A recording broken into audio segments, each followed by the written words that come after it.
First off, pause 1 second. We need to make sure that you understand. The most important fashion accessory out there is the Big Boy Pants golf hat. True story.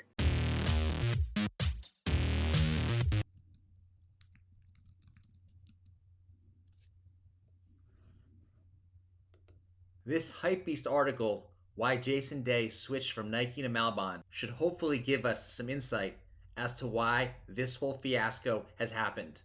So, Malbon Golf is some LA based, hip, cool new golf fashion brand, and we've seen a million of them pop up now on Instagram. Everybody seems to have their own fashion brand for golf now.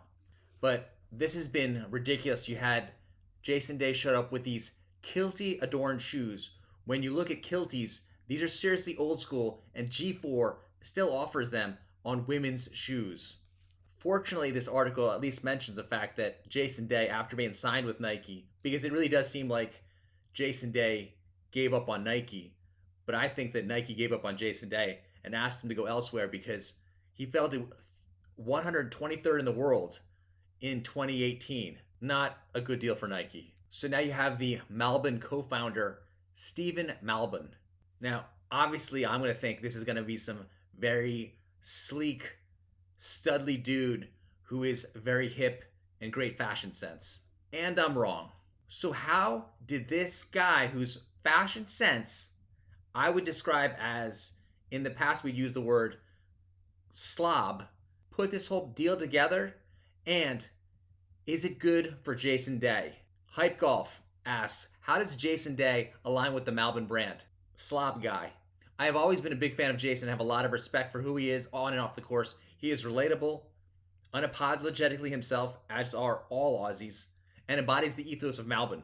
From his exceptional skills on the course to his authenticity in every aspect of life, Jason's character is truly inspiring. We're not going to get anything of substance from this article. It's time for me to bring in Big Boy Pants Golf's fashion consultant.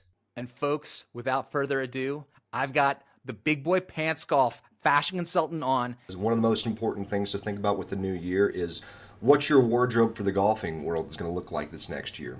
As a golfer, you know your wardrobe's pretty important. You've recently seen him say no to Fabletics golf pants. I was just about to ching a pair up that I had him in my little box and I was going to hit the order button, watch the video, took them out, not going to buy them. And that's a good thing because, you know, if you want to have pants that actually function, if you have the wrong clothing, all of a sudden you're visually thrown off. You're not able to play as well. You might feel like you can't line up correctly. And so it's super important for you to have things correct. And so good that you didn't make that same mistake that I did with Fabletics, because there's just a lot of things about them that are not correct.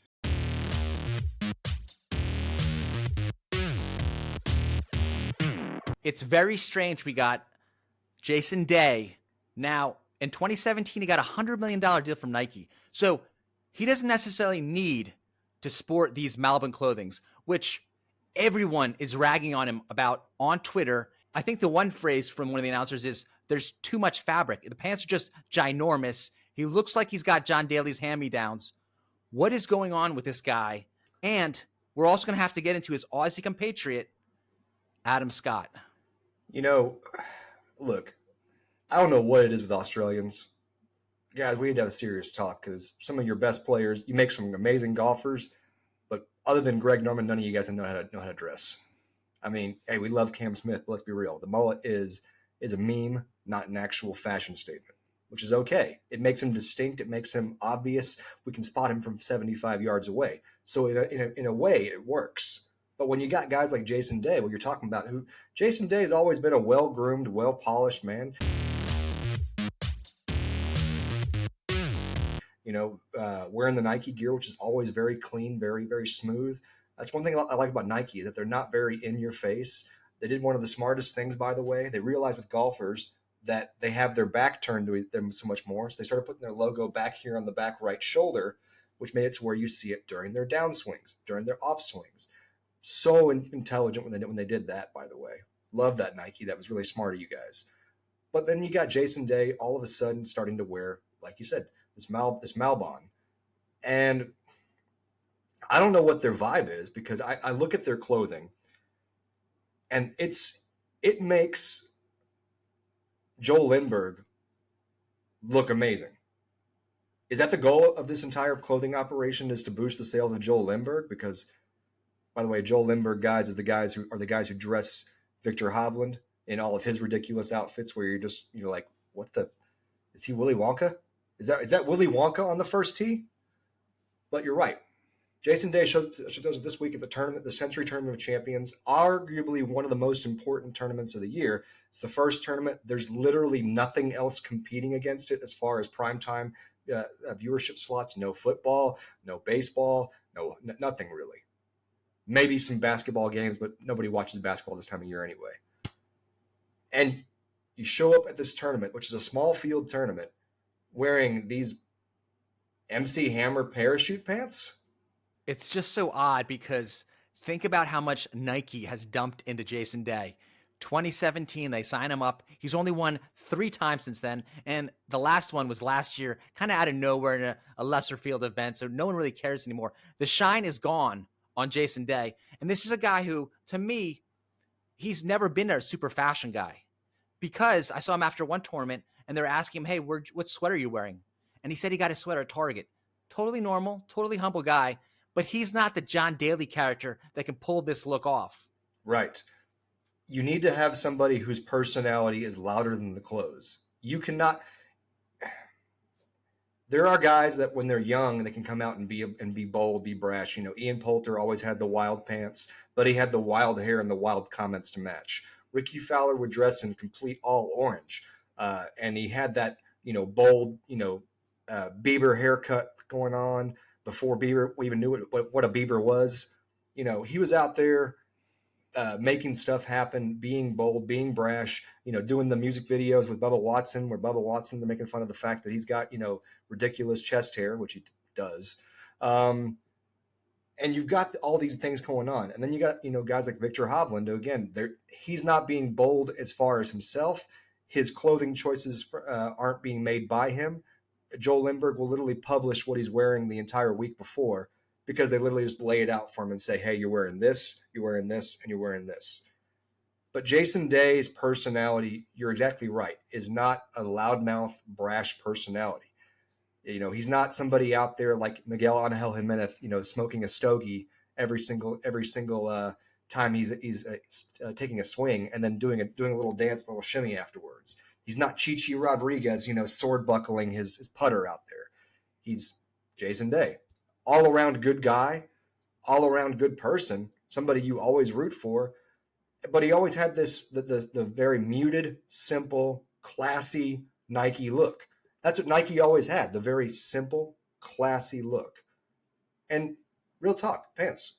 Have you ever actually seen a Nike outfit that you really just thought, like, man, I can't wear that in public? For me, usually Nike, you're pretty good to go, especially in the golf line. Hey, basic grays, you get a white top. The weird thing to me about Nike is the disrespect to Scotty Scheffler. He's still wearing another man's logo on his back, which is a little bit odd. Yeah, I know what you're talking about, because he's wearing the TW signatures right here on the back on his spine, which I get it, but I also don't necessarily understand it. Look, they don't have Brooks Koepka doing that. Let's put it that way. They never had Jason Day doing that. So why are they having Scotty Scheffler do that? You're correct. Scotty Scheffler is one step away from having TW as a tramp stamp on his lower back. Considering Scotty's personality, I feel like he's one of the least likely guys to get a tattoo on tour. But you never know. Maybe they pay him $100 million for a tramp stamp.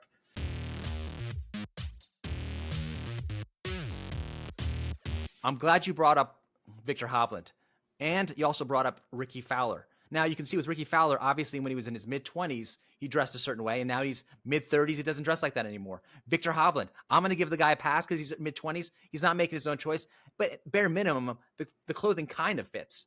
Now, on both levels, in terms of age and fit, Jason Day seems to be needing a call from the fashion police. This is our time to kind of, put the kibosh on it. It really is. Look, he needs to get himself some gay friends in that huddle very quickly to tell him this is not appropriate, because nobody would have told him walking out of that dressing room for that Thursday round this is a great idea because it wasn't. I mean, look at those pants. Pants. Look at those pants. Those, no. What is he? Is he getting ready for Christmas morning? To me, we also have to factor in the Adam Scott factor. As we mentioned, Hmm. he had the whole Uniqlo thing. He's been dressing in browns, which even Max Homa points out, hey, this dude is super handsome, but he's the worst dresser out there. How is this happening to Australian golfers? Is there a war on Australian fashion on the golf course? Maybe there is. Maybe it's the fact that they're used to seeing kangaroos that they're not used to seeing how to dress. I don't know. Look, I, something's going on though because you're absolutely correct. I mean, Cam Smith. When Cam Smith is your best dressed Australian out there, that's a problem because Cam Smith is he's not that guy. He's not your Brooks Koepka, your Tiger Woods. He's not your fashion symbol person out there as far as golf apparel, and yet he's probably the best dressed Australian on any of the pro golf circuits. Why is that? Well, why is the guy with the dirty mullet that looks like he just chugged 4 beers before teeing off your fashionista?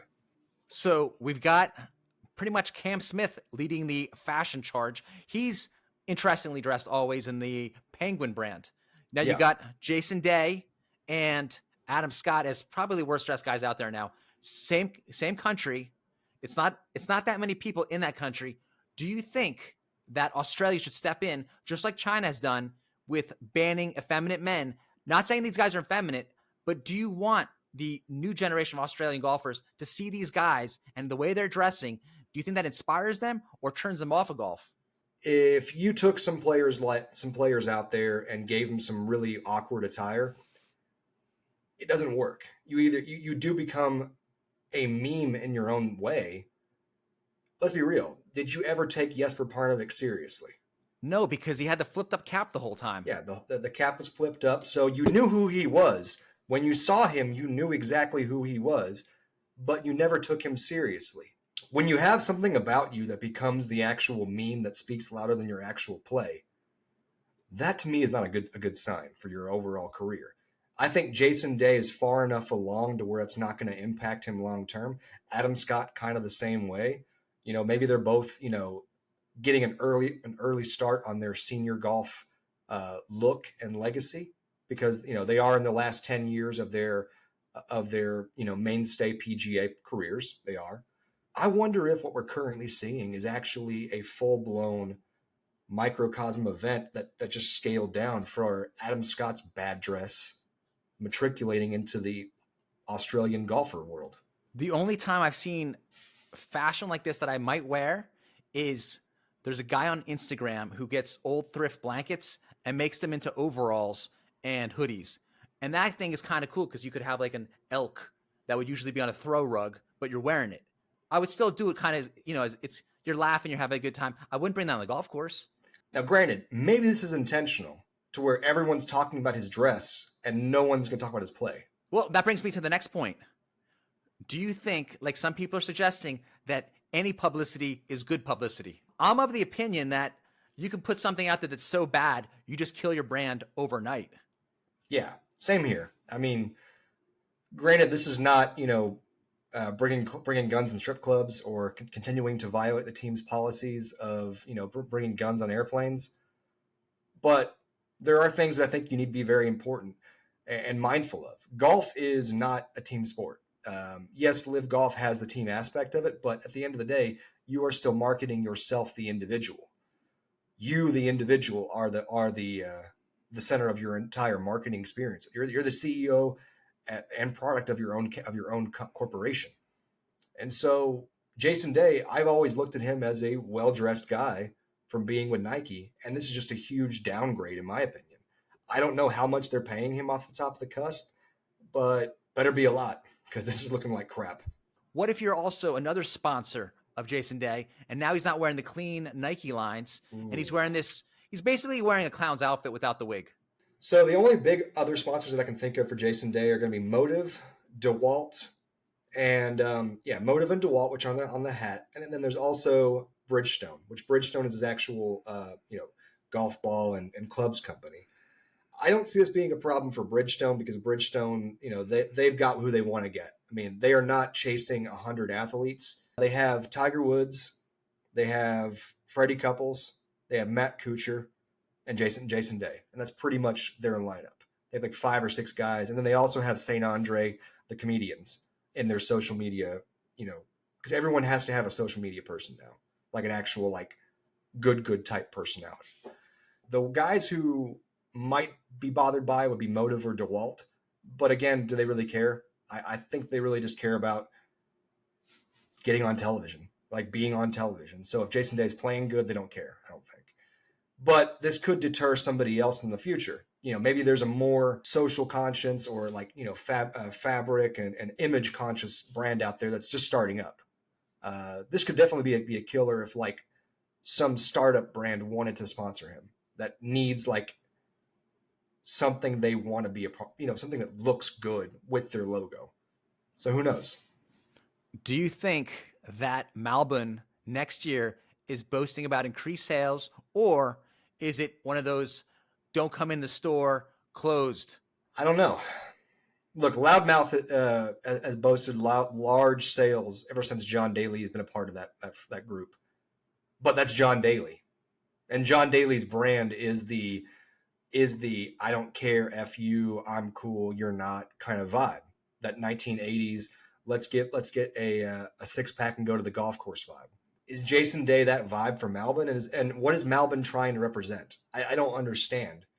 Granted, we've only seen a limited sample size of what their clothing is. We know for Joel Lindbergh, we know that Joel Lindbergh, during all of the Masters baloney that people were hating on them for their clothing options, they were telling everybody, hey, we sold out today of what Victor Hovland was wearing. They were saying that on Twitter. We sold out of this shirt that he wore today. So it worked for them. But I think their whole entire vibe was different, and their clothing at least looked interesting. This just looks like something your dead great grandpa would wear. Folks, do you think Malbon is going to sink or swim next year? Get in the comment section below, subscribe, share, and like.